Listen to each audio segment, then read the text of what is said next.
Good day, Create learners. Tayo po ngayon ay nasa week 6 to 8 na ni Music and Arts. This will be the last discussion for Music and Arts ngayong second quarter. So we have production of integrated creative works. Integrative art production refers to a creative process that combines multiple artistic disciplines and techniques into a cohesive work. This approach emphasizes the blending of different art forms such as visual arts, music, dance, theater, literature, and digital media to create a unified artistic expression. The goal to integrative art production is transcend the boundaries of individual art forms and explore new synergistic way of conveying themes, emotions, and narratives. So, pag sinabi nating integrative art production, it is a creative process that mixes different kinds of arts. Ito po yung creative process kung saan pinagsasama-sama natin yung iba't ibang uri ng arts. So, example na lang po ng mga combined arts ay drawing, painting, music, dance, theater, writing, digital art, and etc. So, ang goal lang naman po niya is to make one unified work ng pinagsama-samang different kind of arts. So, si integrative art production ay nakakatulong po sa atin para ma-express natin yung ating feelings, yung ating stories, yung ating ideas in a richer and more powerful way. So, goes beyond one type of art, instead uses in many together. So, hindi lang po ito si integrative arts, hindi lang po siya nakatuon sa iisang artworks lang. Ito po ay pinagsama-sama, pinag-iisa nito yung maraming artworks. Pinag-iisa po niya yung madaming types, yung madaming kinds ng art. Collaborative creative work refers to a creative process that combines multiple artistic disciplines and techniques into a cohesive work. This approach emphasizes the blending of different art forms such as visual art, music, dance, theater, literature, and digital media to create a unified artistic expression. The goal of integrative art production is to transcend the boundaries of individual art forms and explore new synergistic ways of conveying themes, emotions, and narratives. So when you say collaborative creative work, so it is a creative process done together with others. Kasi nga po, collaborative. So ginawa po siya ng magkakasama. So sa collaborative creative work, it combines different art forms tulad ni drawing, ni music, ni dance, ni theater, ni writing, ni digital media. So ang goal lang naman po ni collaborative creative work ay to make one complete artwork from many styles. Makabuo po sila ng isang obra mula sa iba't ibang estilo kasi nga po teamwork po ito. So si collaborative creative work po ay nakakatulong sa artist para mag-sharean sila ng ideas and mag-work sila as a team, as a group. And also, si collaborative creative work ay nakakapag-create ng something unique and powerful because of the mix of talents. Kasi nga po, pinagsama-sama yung talento nila, yung ideas nila. Kaya mas maganda yung kinalalabasan. Performance task is an assessment activity that requires individuals to apply their knowledge and skills to perform a specific task or solve a problem. This type of task is assigned to evaluate higher order thinking, creativity, and ability to integrate and use information in practical, often real-world contexts. Performance tasks are commonly used in education, professional training, and certain workplace scenarios to assess competencies beyond what traditional tests measure. So pag sinabi nating performance task, this is a type of activity where you can show what you learned by doing a task. So dito po, pinapakita po natin kung ano yung natutunan natin sa pamamagitan ng isang certain task. So performance task checks how well you can apply your knowledge, your skills, and not just memorize. So, sinusukat po nito kung gaano mo karunong gamitin yung natutunan mo, yung kaalaman mo, yung kasanayan mo. Hindi po basta lang minemorya mo, kinabisa mo, or minemorize mo po. So, yung performance task kadalasan involves po dito yung real life situations, pati na rin yung mga practical problems. So, tinetest po niya yung inyong creativity, yung inyong critical thinking, and yung solving problem skills nyo. And si performance task ay ginagamit po sa schools. So, meron tayong mga performance task, especially sa PE. Yan. So, ina-apply nyo, pinapakita nyo yung inyong mga natutunan, yung inyong mga nalaman. Then also, ginagamit din si performance task sa training and even sa workplaces. Pag po nagtatrabaho na kayo, gagawin nyo din po yan. So next we have subtopic 1, visual art. So we have A, designing and printing a t-shirt. 1. Gather materials such as t-shirts, fabric paint, ink, watercolor, brushes or sponges, stencils or screen printing kit. Number 2. Create your design. Design your artwork using tools to draw, add text, and apply colors. 3. Prepare the t-shirt. Lay the t-shirt on a clean, hard surface. Ensure the area where you will apply the design is smooth and wrinkle-free. Number 4. Pre-wash and dry the t-shirt to remove any sizing and shrinkage. Number 5. Printing methods. Screen printing. Create a stencil of your design using screen printing techniques. Place the stencil on t-shirt and secure it. Apply fabric ink over the stencils using a squinchie, ensuring even coverage. Carefully lift the stencil away and allow the ink to dry accordingly to the ink manufacturer's instruction. Hand printing, so place a cardboard inside the t-shirt to prevent the paint from bleeding to the other side. Use fabric paint and brushes or sponges to apply your design directly on the t-shirt. Paint to dry completely, then heat set in according manufacturer's instruction, usually ironing the design. Number 6, finishing up. Allow the t-shirt to dry completely before wearing or washing. Follow any additional care instructions provided by the ink, paint, or transfer paper manufacturer to ensure the design stays vibrant and lasts through washes.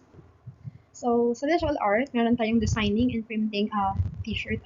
So, syempre, ang sabi dyan sa unang step, gather materials. So, syempre, hahanap ka ng mga t-shirt, ng fabric, ng paint, ng ink, ng watercolor, ng brushes, ng sponges, stencils, o kaya naman ay screen printing kit. After mong mag-gather lahat ng materials na kailangan mo, magkikreate ka naman po ng design. So, you create your design. So, syempre, mag-draw ka ng ideas mo kung anong gusto mong design. Mag-add ka ng text kung may gusto kang i-add, kung may gusto kang sabihin, may gusto kang iparating, and mag-choose ka kung anong magandang colors, kung bagay ba sa'yo, bagay ba sa pagbibigyan mo, or kung anong purpose noong gusto mong gawing t-shirt.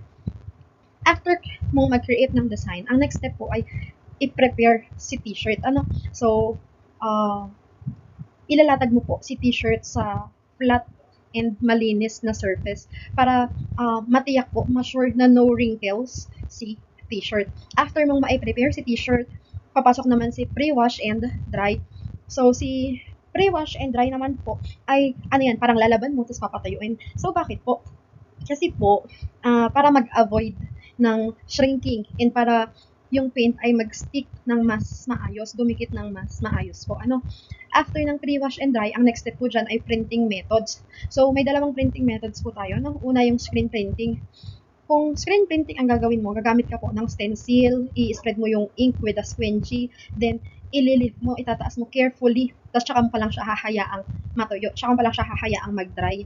Then, yung pangalawang printing methods natin ay hand painting. Pag sinabi natin hand painting, kukuha ka ng cardboard, ilalagay mo siya sa loob ng shirt.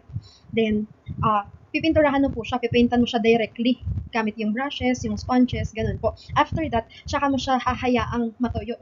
Let it dry. Then, after niya natuyo, paplansyahin mo po ngayon ng iron yung kanyang likod para mas dumikit yung paint na nilagay mo. Ganun po siya. So, after that, ay finishing up na. Ito na yung last method. So, hahayaan mo po na si shirt ay matuyo completely bago mo gamitin. Bakit po? Kasi po, you should follow the clear instruction para yung design ay magstay nice kahit after washing, kahit pagkatapos mo pong labahan.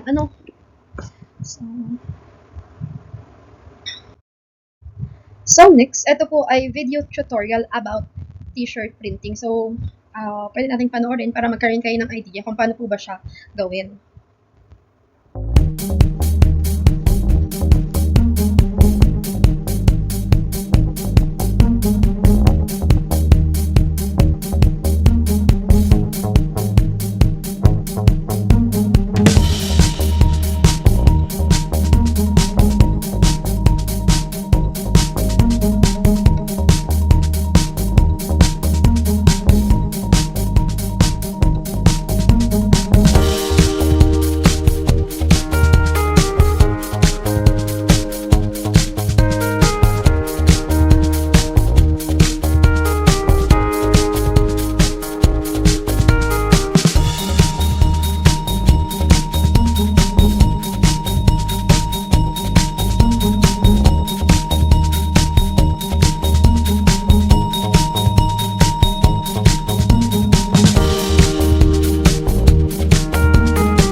Okay, so sa video na yun, nakita natin yung iba't ibang paraan kung paano natin pwedeng gawin yung short printing or short painting.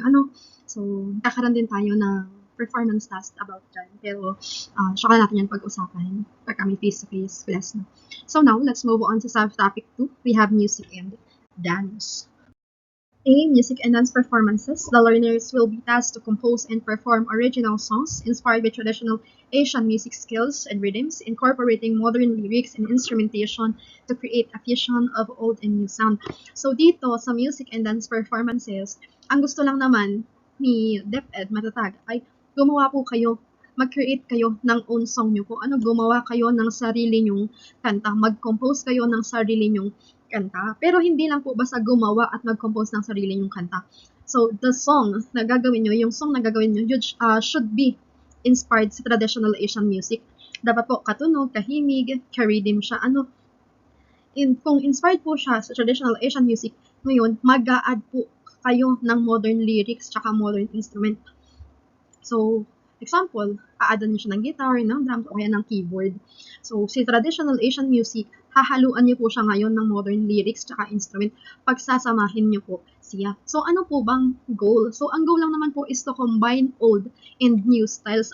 Para makagawa po kayo or makabuo kayo, makaproduce kayo ng unique music performance. Then, after niyo po mag-compose, magpe-perform po kayo ngayon ng original song niyo in front of your classmates. Ganun po siya. Subtopic 3, we have digital media. So we have, again, music and dance performances. So the learners will be tasked to produce a digital animation short film that retells a traditional Asian folktale using modern animation techniques and storytelling, incorporating vibrant visuals and sound effects to engage viewers. So dito, sa digital media, music and dance performances, so sa digital media, aware naman tayong lahat na sa digital media ay gumagamit po tayo dito ng mga technology, tulad ng computers, ng animations, ng mga sounds para mag-tell ng stories. Then, ang task nyo po, ang gagawin nyo ay mag-create kayo ng short digital animation film. So, gagawa po kayo ng story na mula sa traditional Asian folktale, old stories na nagpa-pass down in Asia. Gagawa po kayo ng mga traditional na kwentong bayan, pero within dito lang po sa Asia, mula dito lang po sa Asia. Then, syempre, gagamit kayo ng mga modern animation, mga modern techniques para mas maging creative, tsaka mas maging appealing yung inyong animation na gagawin or yung inyong short film na gagawin. Then, syempre, you should add visuals. So, mag-add kayo ng bright tsaka mga colorful drawings o kaya mag-add kayo ng mga bright and colorful images para mas maging appealing tignan. Then, syempre, huwag niyong kalimutan gumamit or mag-add ng sound effects tsaka ng music para yung story ay maging lively tsaka engaging. Kasi diba, sabi ko nga nung nakaraan, malaking bagay si music kasi nga po, siya yung tumutulong na gumawa ng atmosphere, ng emotion sa isang palabas, sa isang kwento. So, kung gusto niyo pong masaya, malungkot, nakakatawa, nakakaiyak, so syempre, ang sound effects and music ay malaking bagay, malaking tulong para doon sa atmosphere na gusto nyo. So, ang goal lang naman po dito, ang goal lang naman po sa digital media, music and dance performances ay to retell folktale. Maikwento mo po, maikwento mo yung folktale in a fun, modern, and exciting way. Yun lang naman po yung goal niya. Maikwento mo po sa makabago at masayang paraan. Okay, next. So, dun lang po nagtatapos yung ating lesson 4 sa music and arts. So, maybe next week. Pero possible next week pa yan tayo mag-PPE kasi po gagawa pa tayo ng madaming performance tasks. So, that's all for today. Thank you so much. Ingat po ang lahat.